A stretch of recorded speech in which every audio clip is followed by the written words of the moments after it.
Destination de rêve, croisière d'exception, aventure polaire. Bienvenue dans Au-delà de l'horizon, le podcast qui vous emmène là où le voyage commence vraiment. Une production Aéria Voyage.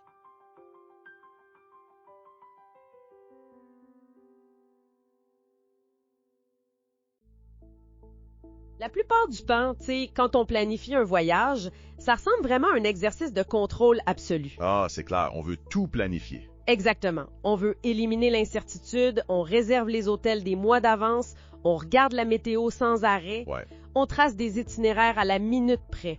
Parce que l'inconnu dans le tourisme traditionnel, c'est l'ennemi. C'est ce qu'on essaie d'éviter à tout prix, oui. Mais il y a un secteur fascinant où l'incertitude, l'imprévisibilité totale et les conditions les plus hostiles de la planète deviennent précisément le produit qu'on achète. C'est ça qui est paradoxal, oui. Aujourd'hui, on explore la mécanique interne de l'industrie des croisières d'expédition polaire.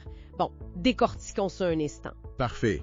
Et pour comprendre cette mécanique-là, le point d'entrée idéal, c'est vraiment le guide exhaustif 2026 de Yvan Junior Blanchette de chez Aéria Voyage.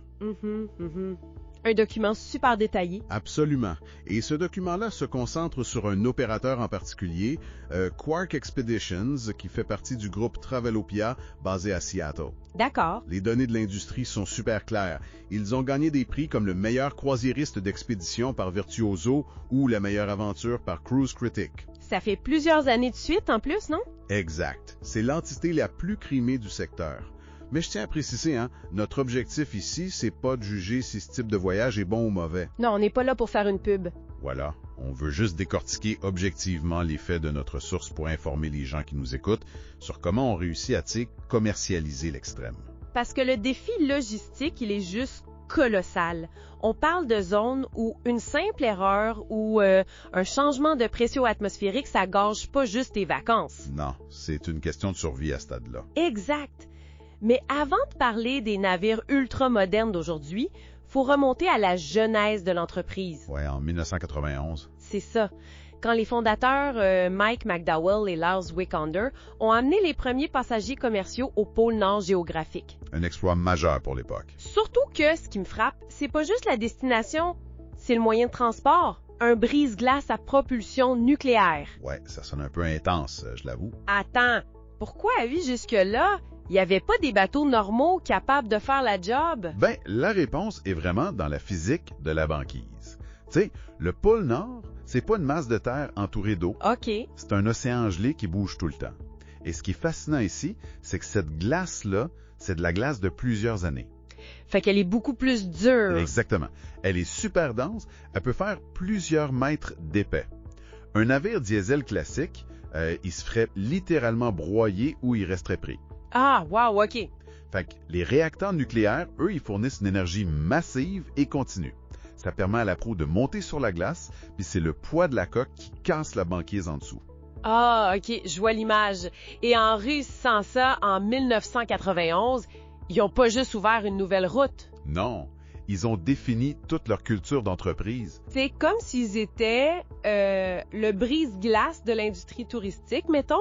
Au lieu de suivre les routes normales, ils ont juste fracturé les limites de ce qui était viable. C'est une super belle analogie, oui. Et cette série de premières mondiales-là a dicté leur tolérance au risque. C'est pas juste du marketing. Le guide liste plein d'exploits d'ailleurs.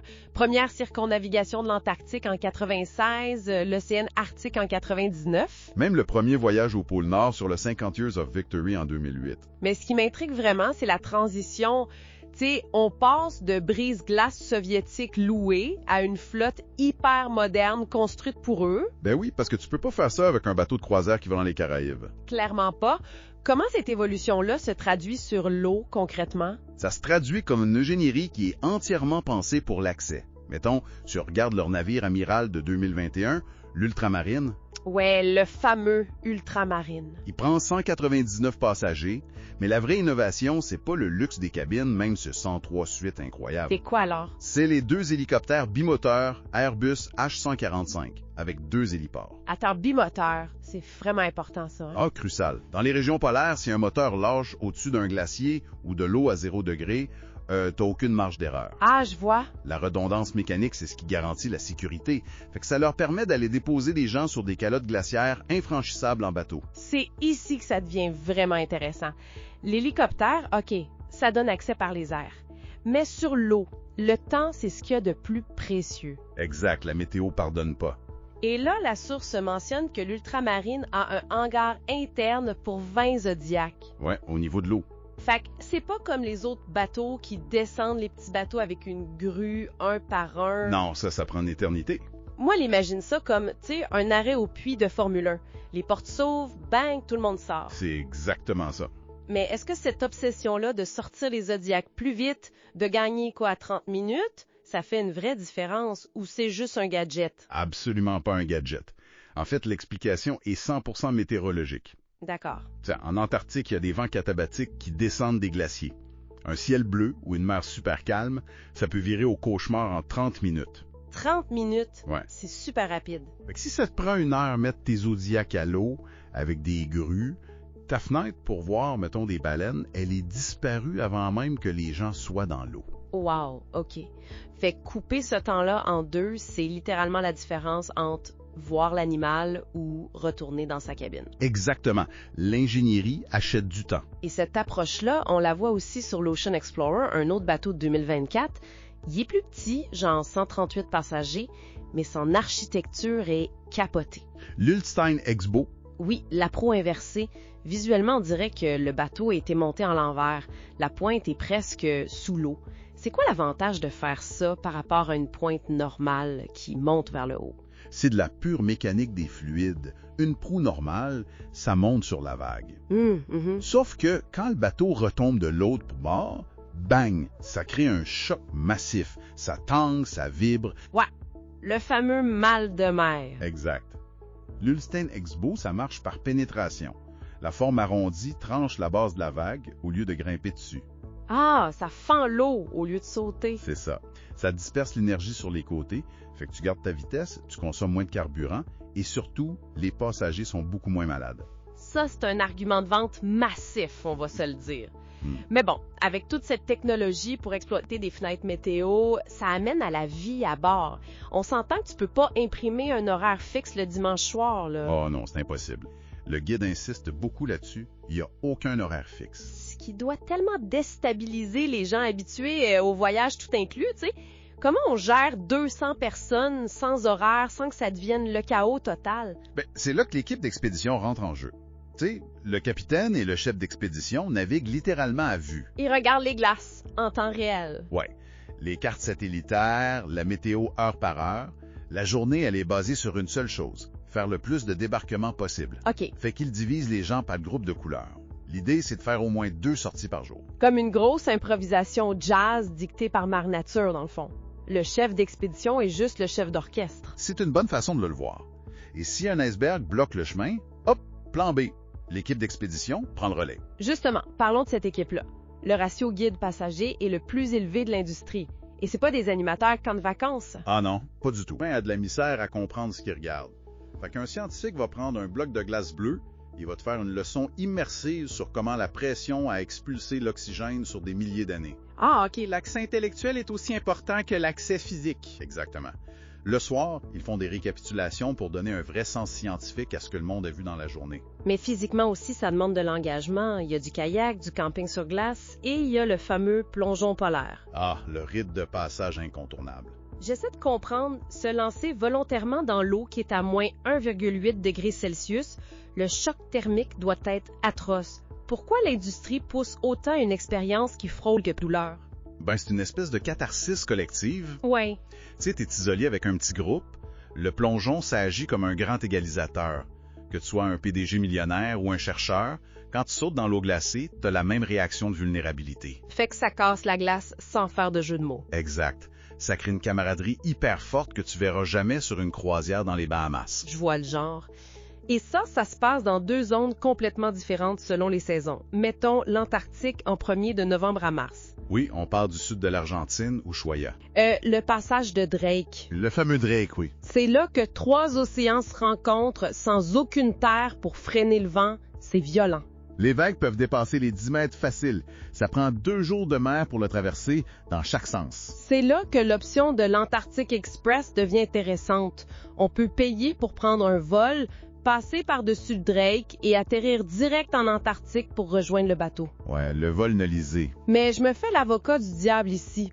Si tu payes une fortune pour une vraie expédition extrême, est-ce que tu perds pas un peu l'esprit de l'exploration en prenant un vol pour éviter la misère? C'est une vraie chicane de puriste, ça? Oui. Oui, pour beaucoup de membres de l'équipe et de passagers, le Drake, c'est le droit d'entrée.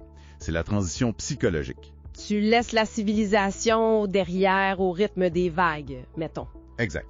Mais logistiquement, les vols, ça règle 2 affaires. Ça aide ceux qui n'ont pas le temps de perdre 4 jours en transit et ça ouvre la porte à ceux qui ont un mal de mer tellement sévère qu'ils pourraient physiquement pas le faire.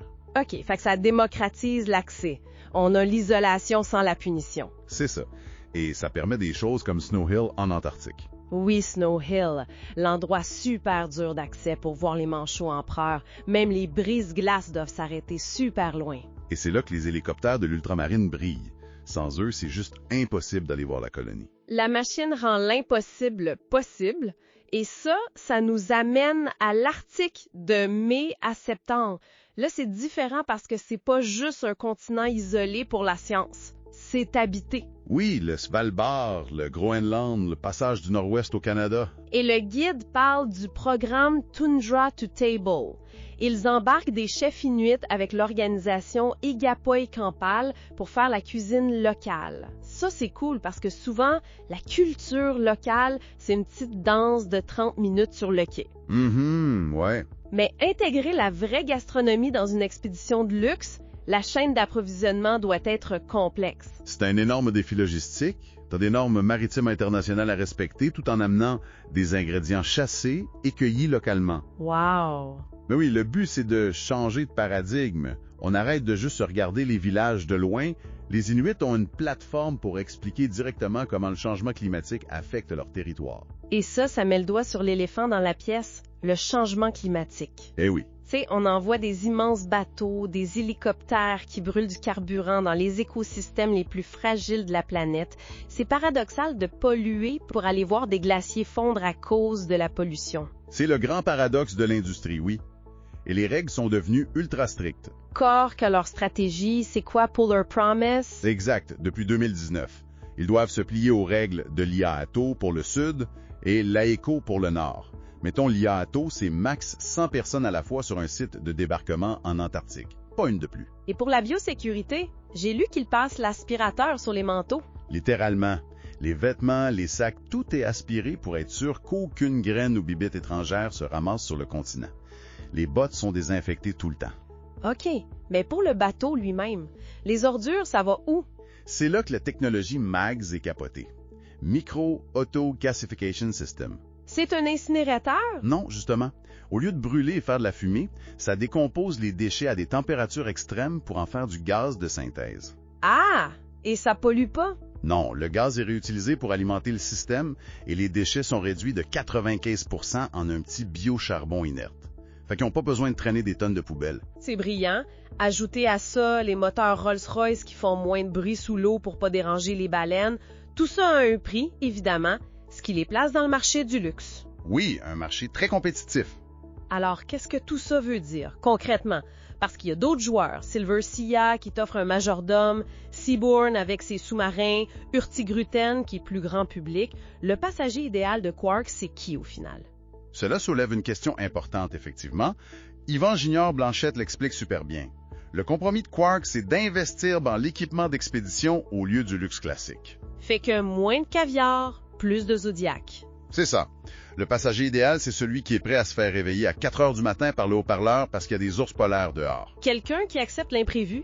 Moi qui veux maximiser le temps dehors et qui tripe plus sur la science que sur le service de chambre en gants blancs. C'est super clair, ça résume bien la trajectoire de la compagnie depuis le brise-glace de 1991. L'ingénierie, l'ultramarine, le système MAGS, tout ça s'est pensé pour forcer l'accès là où la nature veut pas nous laisser rentrer. Exactement. Et l'équipe scientifique donne du sens à cet accès-là. Aujourd'hui, la logistique, c'est plus juste un support, c'est devenu l'expédition au complet. Absolument. Mais avant de terminer, j'aimerais qu'on prenne un peu de recul pour les gens qui nous écoutent. Bien sûr. Tu sais, cette machinerie-là qui repousse les limites, avec des hélicos bimoteurs, des données satellites en temps réel, ça réussit à amener du monde dans les recoins les plus hostiles de la Terre, comme Snow Hill. Ouais, c'est incroyable ce qu'ils font. Mais on peut se demander, le jour où chaque pouce de glace de l'Arctique, chaque colonie de manchots en Antarctique va être intégrée dans un itinéraire commercial ultra rodé, où est-ce qu'on va trouver la prochaine vraie frontière de l'exploration humaine?